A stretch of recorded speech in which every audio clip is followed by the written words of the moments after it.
एक ऐसा इंसान जो किसी पर भरोसा नहीं करता, न किसी की परवाह करता है, न शर्म और न ग्लानि महसूस करता है। जब लोग दुख में डूबे होते हैं वो मुस्कुरा रहा होता है। जब पूरी दुनिया डर से चुप होती है वो उसी डर को अपने फायदे के लिए इस्तेमाल करता है।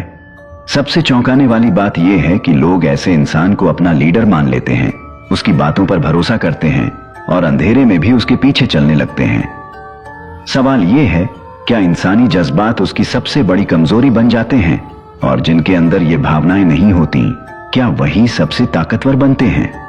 आज हम उन लोगों की बात कर रहे हैं जो नियम तोड़ते नहीं, उन्हें जलाकर अपने बनाए कायदे लागू करते हैं, जो बाहर से आम लगते हैं लेकिन अंदर से सोशियोपैथ होते हैं।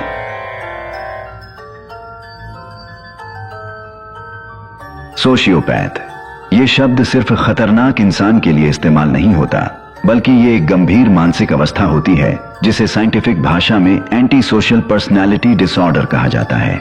लेकिन सबसे हैरानी की बात यह है कि हर सोशियोपैथ जेल के पीछे नहीं होता। कुछ बड़ी कंपनियों के बोर्डरूम में होते हैं, कुछ स्टेज पर खड़े होकर लोगों की तालियां बटोर रहे होते हैं, और कुछ तो शायद आपके आसपास ही मौजूद होते हैं। सोशियोपैथ्स इमोशनली कोल्ड होते हैं। उनके दिमाग में एम्पैथी यानी दूसरों की भावनाएं समझने और महसूस करने की क्षमता या तो डैमेज होती है या पूरी तरह गायब। ये लोग इंपल्सिव होते हैं, लेकिन बचपने में नहीं। इनके हर फैसले के पीछे एक कोल्ड कैलकुलेशन होता है। मुझे क्या फायदा होगा? अगर झूठ से फायदा है तो वो झूठ इनके लिए सच बन जाता है। किसी को इमोशनली तोड़कर अगर ताकत मिलती है तो वो इनके लिए एक जस्टिफाइड रास्ता होता है। इनका सबसे बड़ा हथियार होता है मैनिपुलेशन। ये आपकी हर कमजोरी को पढ़ते हैं, समझते हैं और उसका इस्तेमाल करते हैं।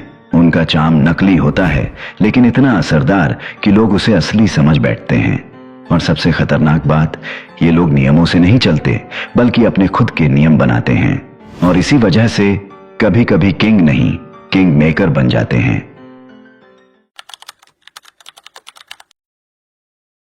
इतिहास में जब भी किसी ने बिना भावनाओं के दुनिया को अपने सामने झुकाया है, चाहे वो तानाशाह हो, कोई सीईओ या कल्ट लीडर, उनके अंदर एक कॉमन गुण देखा गया है, ताकत, बिना किसी पछतावे के।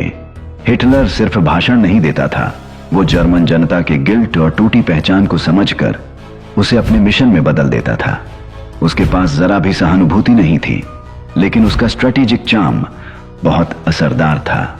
चार्ल्स मैनसन ने मैं ठुकराया हुआ हूं का मुखौटा पहनकर लोगों को इमोशनली मैनिपुलेट किया और उन्हें हिंसक अपराधों की ओर मोड़ दिया। धीरे धीरे लोग उसकी नैतिकता में खो गए। कॉरपोरेट दुनिया में जॉर्डन बेलफोर्ट जैसे लोग या कुछ आधुनिक सीईओ वही पैटर्न अपनाते हैं, बाहर से विनम्र और प्रेरणादायक दिखना, लेकिन अंदर से चालाक और निर्मम होना। जब फैसले लेने की बारी आती है तो वो बेरहमी से बटन दबाते हैं बिना एक पल रुके। इनके कॉमन टैक्टिक्स हैं फेक वल्नरेबिलिटी, कैलकुलेटेड चार्म और कंप्लीट रूथलेसनेस। ये लोग ऊपर से इंसानियत का नकाब पहनते हैं लेकिन भीतर से शिकारी होते हैं। इनका यही दोहरा चेहरा इन्हें सबसे खतरनाक बनाता है। जब एक सोशियोपैथ पावर में होता है तो उसका दिमाग आम इंसान से बिल्कुल अलग तरीके से काम करता है, खासकर डोपामिन रेगुलेशन की वजह से। डोपामिन एक ऐसा न्यूरोट्रांसमीटर है जो हमें तब मिलता है जब हम कुछ जीतते हैं या किसी पर कंट्रोल हासिल करते हैं। लेकिन सोशियोपैथ्स का दिमाग इस डोपामिन रिवॉर्ड के लिए हाइपर सेंसिटिव होता है। उनके लिए पावर, डोमिनेंस और मैनिपुलेशन किसी नशे की तरह होता है। उन्हें सिर्फ जीत में मजा नहीं आता, बल्कि उस जीत तक पहुंचने की रिस्की जर्नी में भी थ्रिल महसूस होता है। इसके बाद आता है फियर मैनिपुलेशन। आम इंसान जब किसी को दर्द में देखता है तो उसका एमिगडाला एक्टिवेट हो जाता है और वो एम्पैथी या गिल्ट महसूस करता है। लेकिन सोशियोपैथ्स का एमिगडाला अंडर एक्टिव होता है। उन्हें न तो डर महसूस होता है न ही पछतावा। इसके साथ ही उनके मिरर न्यूरॉन्स भी कमजोर या इनएक्टिव होते हैं, जिसकी वजह से वे दूसरों की भावनाओं को महसूस नहीं कर पाते।